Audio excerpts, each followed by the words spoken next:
Some of the greatest conflicts in history occupy a very important centre place in cultural and socio-political aspects. They are an anchor of inspiration to take from when it comes to resistance and upholding one's self-respect. Wars, just like anything else, are an integral ingredient of a functional civilization, for without it, human survival is itself an impossible task. In popular media, wars are shown to be the ideal event between good versus evil. Since that could be a case to record, wars have generally been fought for political and social purposes, at least in the real spectrum, and that concept really hasn't changed, at least since the time when humans started developing full-scale civilizations. True, wars involve violence, but even political purposes can be either good or bad. Take the case of the historical Third Servile War, where a gladiator named Spartacus rebelled against Roman rule in the southern parts of mainland Italy with the objective of freeing all slaves from the Republic. As heroic it might suggest, and heroic it indeed was among the gladiators, the Third Servile War had political repercussions not just under Roman rule, but for the next millennium as well, most notably during the Great War of 1937–45, when several eastern countries under the Soviet regime used his inspiration against the invading hordes of Nazis. In addition, the slaves under Spartacus also wanted to form up their own nation-state, as a lot of popular historians suggest. And yet, certain conflicts are purely political in nature.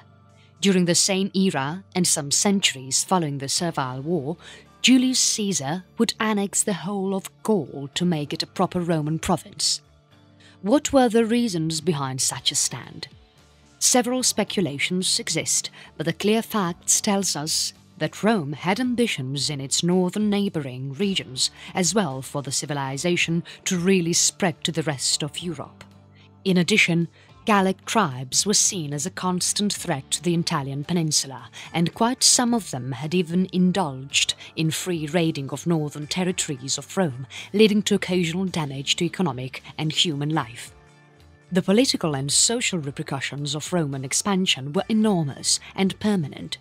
In Europe, specifically in the western portion of it, that encompasses nations like Britain, France, Iberian Peninsula, and of course Italy and its islands, political setups right from the level of magistrates to the establishment of political parties and working democratic organizations, including the legal system, all pretty much still relate to the organizational structure laid down by the Greeks and Romans and have their origins in them alone. This could never be achieved if political expansions were not realized, and hence senators, administrators and generals made it sure that civilization really pushed the human race forward. In this compilation, some of the leading historical conflicts have been described that have their repercussions still felt today, surrounding us everywhere. These include conflicts like the Second World War, the First World War, American Civil War, the Napoleonic Era, and many more, with some of these great conflicts not having the space to be described below. The Second World War. Undoubtedly, the greatest wars have been fought in the 20th century. With rapid advancements in weapon technologies, the scale and range of the battlefield dramatically changed for the first time, at least since the start of World War I. Now, wars were not just being fought alone by soldiers and generals and those holding responsibility on the battlefield, but also by civilians, vigilants and independent groups. The introduction of gunpowder itself had changed the course of human history forever. Now, it was to be seen on a global scale. The Second World War is also undoubtedly the greatest global conflict in all of human history. Official dates of its beginnings differ, but most agree that the conflict started in 1937 with the election of Hitler as the Chancellor of Germany and his party as the leading faction of the nation, and the events that followed thereafter. The war only reached its peak starting from 1939 to 1940 with the final declaration of the US in the war and the surprise invasion of Soviet Union, thus leading to an era where giants like Russia participated at full lengths. It was an era of total war. These course of events were not just limited to the European theatre. A new rising power, Imperial Japan, had risen to new, unprecedented political levels never before seen in Japanese history. After the unification of Japan in the Middle Ages and a series of efficient policies and enterprising statesmanship, the island nation had become the powerhouse of the Eastern Sphere, surrounded by incomparably weak and obscure nation-states to its immediate west. China was extremely divided and embroiled in one civil war after another following the collapse of the Qing regime in early 1900s, and with little to no resolve. The once huge civilization lay almost open to Japanese intervention and its ever-increasing political clout and influence. To some, the sudden Japanese participation in the war was a drastic, hasty step. Imperial Japan had reached increasing heights post-1850s after the Meiji Restoration in 1868. Japan's rapid industrialization and militarization later in the early decades of 1900s made the country pinnacle power in the Southeast Asian sphere, and it had political ambitions beyond the island nation. In its early phases during the First World War, Japan, although remaining neutral, supported the Allied side and thereby supplied troops and equipment primarily to the UK. However, during the 1930s, Japanese interventions in several events pertaining to this Southeast Asian region and bordering Soviet Russia was putting the US at least in a doubtful mode. The Japanese had earlier contested with the Russians to take control of the latter's easternmost provinces and were already at an alarming phase with China. The US was becoming increasingly wary of Japanese since it had several fleets in the region. It does not need to be noted that Japanese intervention during the Second World War is still considered to be a very controversial act on the part of the imperial government. Several secret correspondence does seem to exist between the Nazis and Japanese, with the latter's governmental circles even prompting to avoid the war with the US, as it would prove devastating for the country. The US had, however, put certain economic embargoes, specifically on oil, that the Japanese thought it to be unacceptable. Finally, on 7th of December 1941, the Japanese retorted to an undeclared assault on Pearl Harbor, resulting in the deaths of hundreds of American personnel. Franklin Roosevelt in the next one day would declare war on the Japanese, and the latter would take sides with the Axis. The Second World War involved great losses to human life, as well as some of the most dynamic and permanent changes in international borders never before observed in human history. Its toll on millions and the independence of several Asian, African and Latin American nations from erstwhile colonial powers was a landmark in human history, not to forget the formation of a new international order governed by organizations such as NATO, the United Nations and the Bretton Woods Conference that would lead to a number of new economic organizations as well. All in all, around 40 million to 75 million approximate dead are estimated at the end of the war, 1945. These include civilian as well as military casualties, the highest ever recorded from a conflict.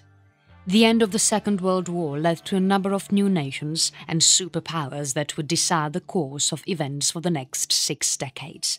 The total dissolution of the Empire of Britain, transformation of Imperial Japan to a democratic republic, and the division of Germany into Eastern and Western blocs, aided by the rise of America and Soviet Union as the two leading powers of the world, were its greatest aftermath. This era would also bring in a new kind of conflict, popularly known as the Cold War between two former allies, US and the Soviets. A number of Asian and African nations gained independence during this time, including the now emerging powers of India, South Africa, notable Southeast Asian powers like Malaysia and Indonesia, Philippines and Vietnam, and developed economies like Singapore and Taiping. Almost the whole of colonial Africa would become fully decolonized within the next 30 years. The First World War. Preceding the era of the Second World War, the next in list of history's greatest conflicts is World War I, also known as the First World War. The Great Wars have much similarity between them. Both wars were fought by common nations that only differed in governmental setups in the early 1900s during the onset of the conflict. The First World War was fought between the Allied powers of United Kingdom and its allies versus the Central Powers of Imperial Germany, Austria-Hungary and the then fading Ottoman Empire. The onset of the 20th century was a turbulent and dynamic era in European politics.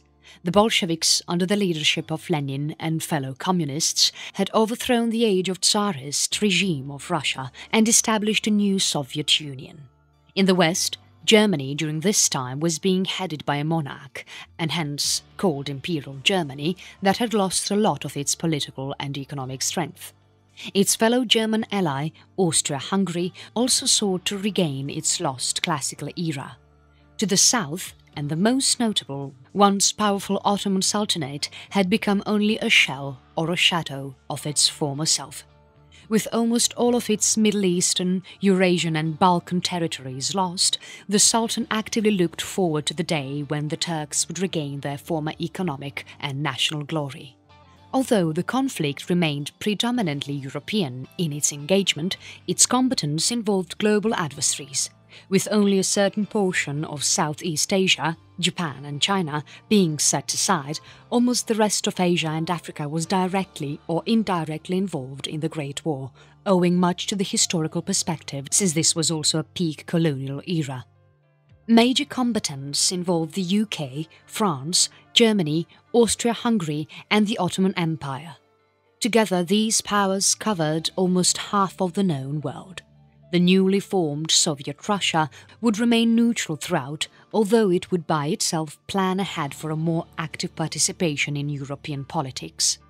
In the East, Japan would remain reluctantly neutral, although the to-be major power in the Second World War would supply equipment and aid to the Allied powers, specifically to the UK. The First World War is often termed as a foolish war by modern historians, citing many reasons that may be in support of the claim. In fact, the whole course of events that led to the global crisis that would claim an approximate 3.8 million lives are still seen through shock, since these events turned into a global conflict within not more than 2 months. On 28th of June 1914, the Archduke and heir to the throne of Austria-Hungary, Franz Ferdinand, got assassinated from a Serbian nationalist. The Archduke had missed assassination attempts by 6 Serbian nationalists who had assembled in Vienna during his visit to the city. Coincidentally, the convoy of the Archduke took a wrong turn to a street where another assassin was located, unknowing that the convoy would take a turn to the street. Gavrilo Princip, another Serbian nationalist and intended assassin, stood nearby where the convoy was passing from. Gavrilo, waiting for the right movement, captured the opportunity and shot the Archduke and his wife from point-blank range while the convoy was still passing forward. Amidst the chaos, surrounding guards were able to arrest Gavrilo almost instantly, although speculative theories exist as to how the assassin was brought forward to authorities, owing to lack of substantial witnesses that could relate to the arrest of the assassin. What started as a movement to establish a free and independent Serbia soon turned out to be the little spark that would put almost half of the known globe into total conflict. The days following the assassination attempt were marked by an uncanny normalcy. Streets of Vienna seemed absolutely undisturbed and pretty much the same as they used to be before, with little change in day-to-day life. Even among political circles of Austria, only a certain shock was observed, but the chances of a full-scale war was being totally ignored until the month of July, also known as the July Crisis. Following the assassination attempt in June, a whole list of political events revealed themselves in the following month. Since Serbia was at the centre of Europe, that is, a territory that included a number of communities, most notably being German-speaking as well as Slavic, the small nation was being keenly watched by Austria, the newly formed USSR to the east, and even Ottomans to the south, who had ruled the nation for several decades, at least during their peak of power in the Middle Ages.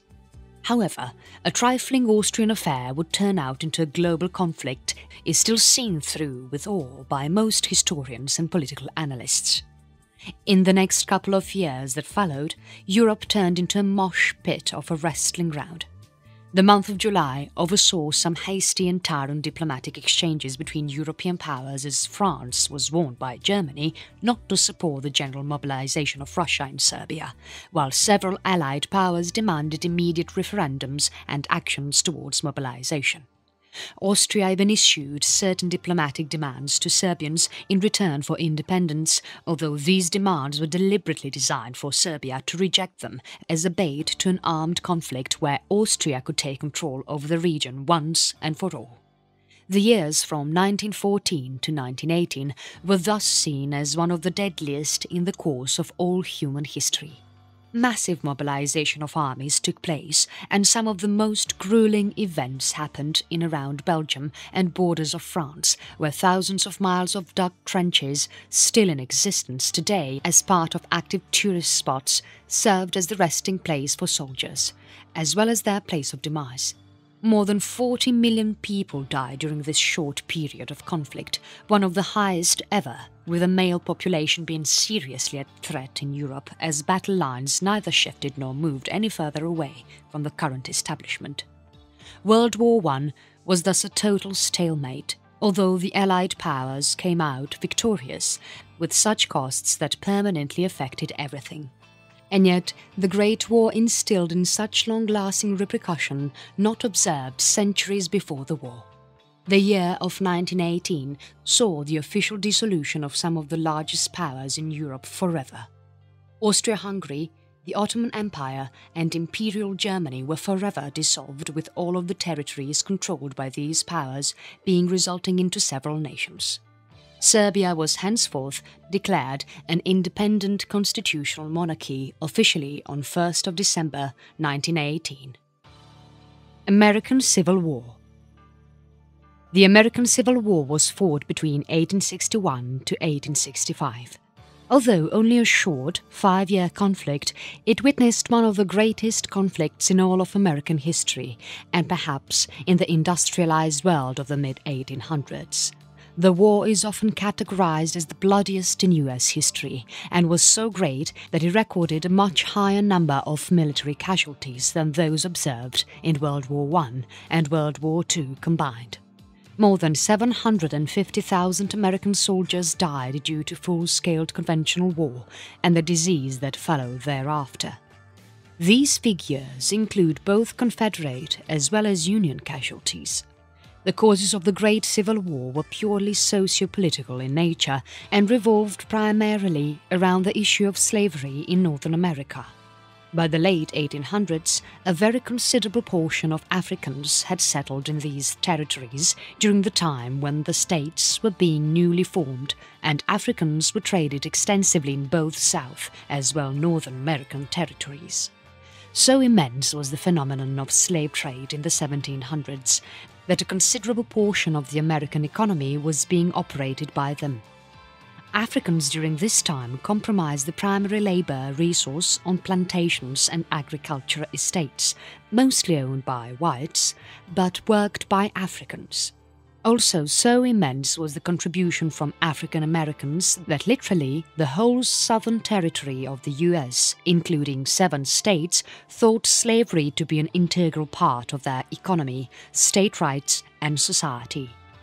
Anti-slavery movements and policy actions across the US during this time were seen as violating of the rights of southern plantation owners and agriculturists, some even believing in the laziness of blacks in a free labor market. The whole notion of the dependency of the southern economy on black laborers was the prime catalyst of the conflict that ensued in these 5 years. In 1860, America prepared to elect its 16th president. Abraham Lincoln, one of the greatest considered presidents and ranked among the top 3 by most contemporary as well as modern historians and political analysts, held sway over the northern states where he won by a decisive wave. Abraham Lincoln was also to become the nation's first ever Republican president. In the aftermath of the 1860 election that followed in 7 of these southern states, where he hardly won any representation, declared themselves seceded from the federal government. In one sense, these states had declared themselves to be independent of the rest of the nation, even rebelling, as certain authors and historians point out. The secession had obvious preceding events.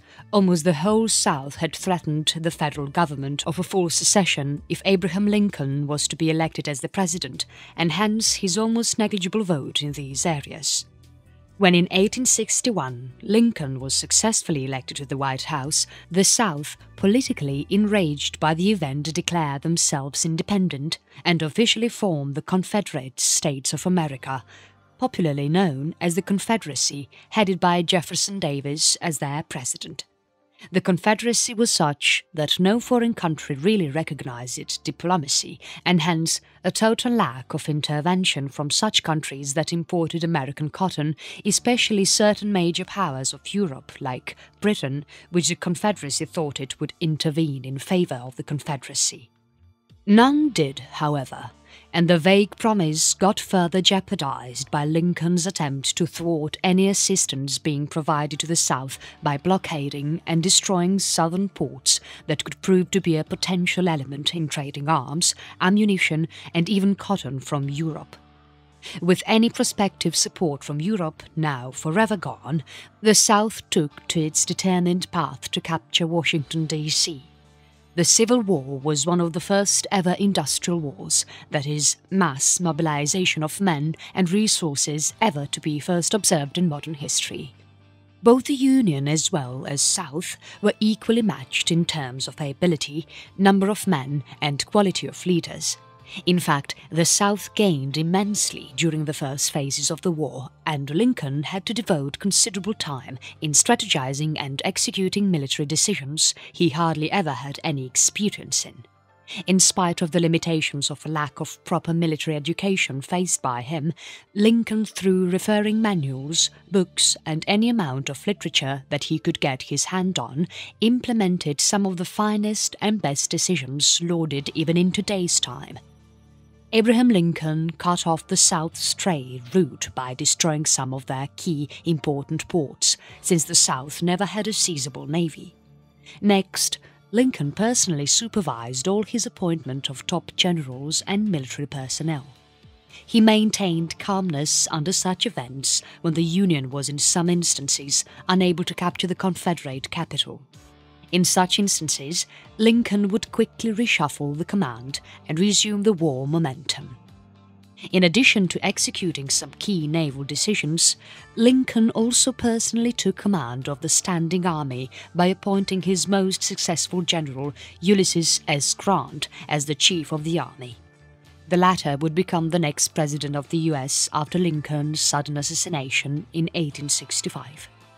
The Civil War raged on, equally matched with much ferocity around central US, surrounding the areas of Richmond and Virginia, and finally climaxing at Gettysburg, the resting place where the future of the US was set. In the early summer days of July 1863, the Battle of Gettysburg continued for 3 days, finally concluding on 3rd of July with the utter decimation of Confederate army under the command of Robert E. Lee. With the strength of the South now completely extinguished, Lee finally surrendered to the Union and agreed upon surrendering everything that related to the Confederate States, and that the rebelled states were now a part of the Union government. Certain skirmishes dotted the southern territories, but the war had been won and Richmond had been captured following the Battle of Five Forks, where General Lee made his last stand to make some gain from the remaining Confederate army. The Great Civil War was such that it would leave a permanent imprint on American society for the rest of the periods that followed. The assassination of the 16th President of the US would make him one of the greatest presidents of the US and a martyr. The Civil War was also a start of the Reconstruction era, whereby the end of it would be characterized by extensive rebuilding and developmental measures that would last almost till the start of the 1900s.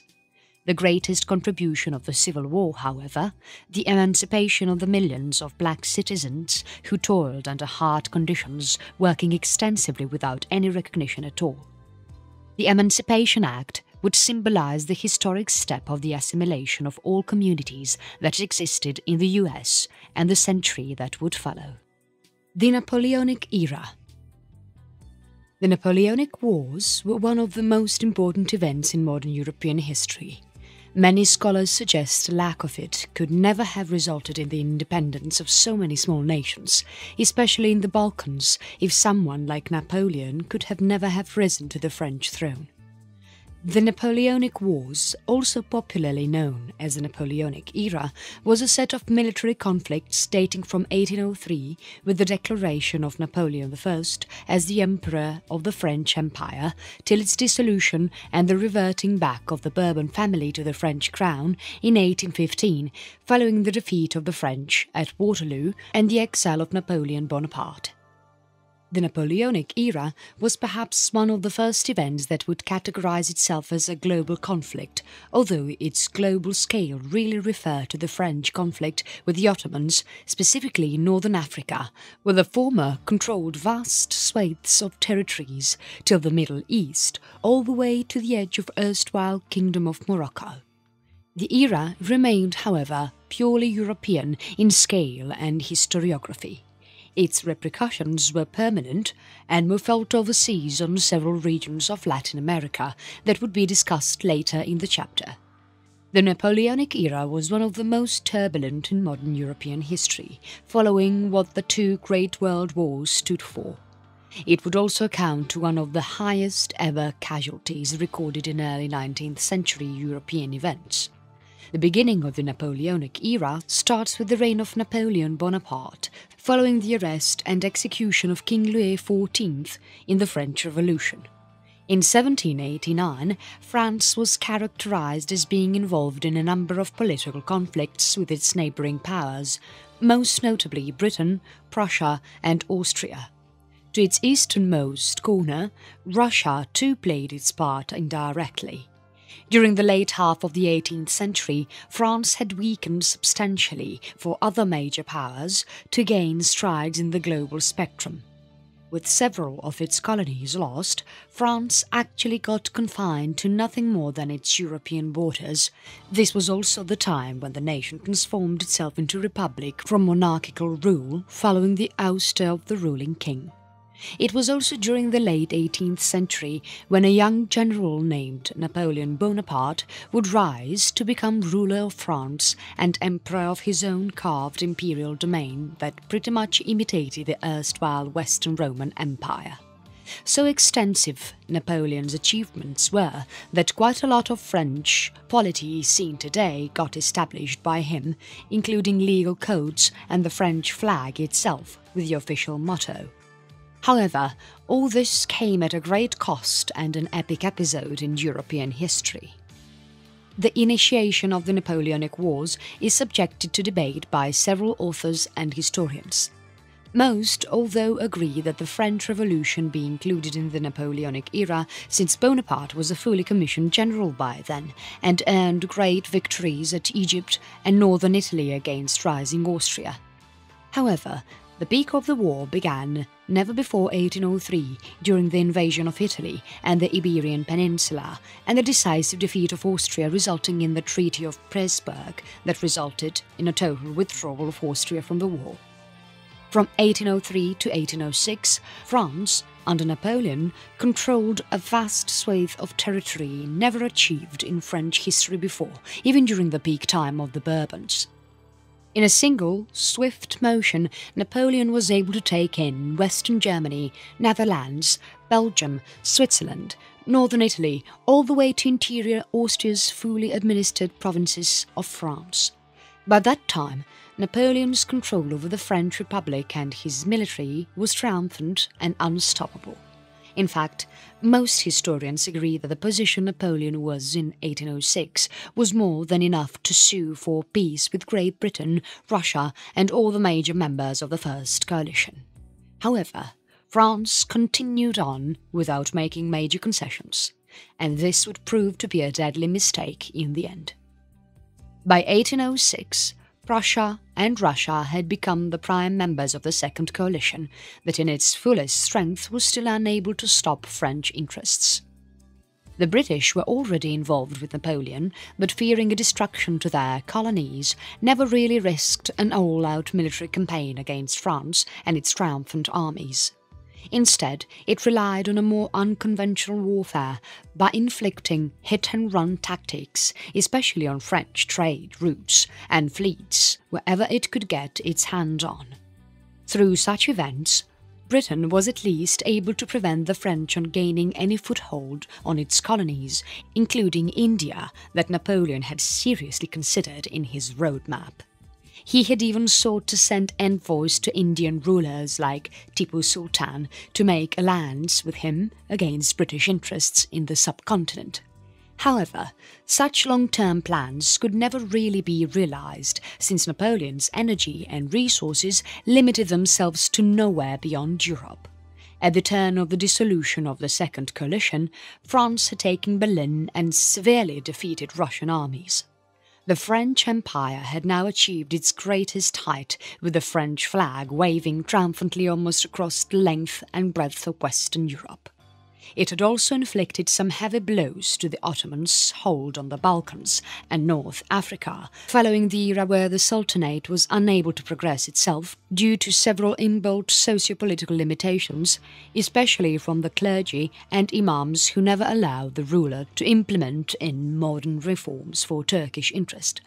The result was an almost total hegemony of France and its revolutionary spirit. However, all the glory was very short-lived, and it was to end unexpectedly and really quickly. By the start of the Sixth Coalition, France had suffered greatly, and all this came very unexpectedly. The invasion of Russia, following some decisive victories for the French, especially on fields like Borodino, earned them great achievements that were to be short-lived. Following victories at Poland and the Steppes, French gains severely thwarted during the invasion of Russia. The French had even occupied Moscow, but resistance still needed to be dealt with. Russia was by far the largest nation Napoleon had ever faced, and came face to face with the greatest difficulty to be ever handled, to gain foothold on every district and region of Russia during the time of peak winter when even the trees get frozen. The once triumphant French armies faced a very uncanny enemy now, nature's blizzards and snowstorms that could never be destroyed with gunfire or a close combat. As the stinging breezes of the December Russian winter took soldier after soldier with it, Napoleon had to desperately sound the withdrawal call. One of the greatest ever attritions suffered by any army, the French got reduced to mere numbers, with some of the ablest personnel under Napoleon gone with the winds. The invasion of Russia proved to be a total disaster, as more disasters lay ahead. Till the end of the Sixth Coalition, French armies suffered defeats for the first time in their service under Napoleon, after winning decisive victories during the initial phases. Napoleon was now being outnumbered, and this was the most plausible reason of facing defeats.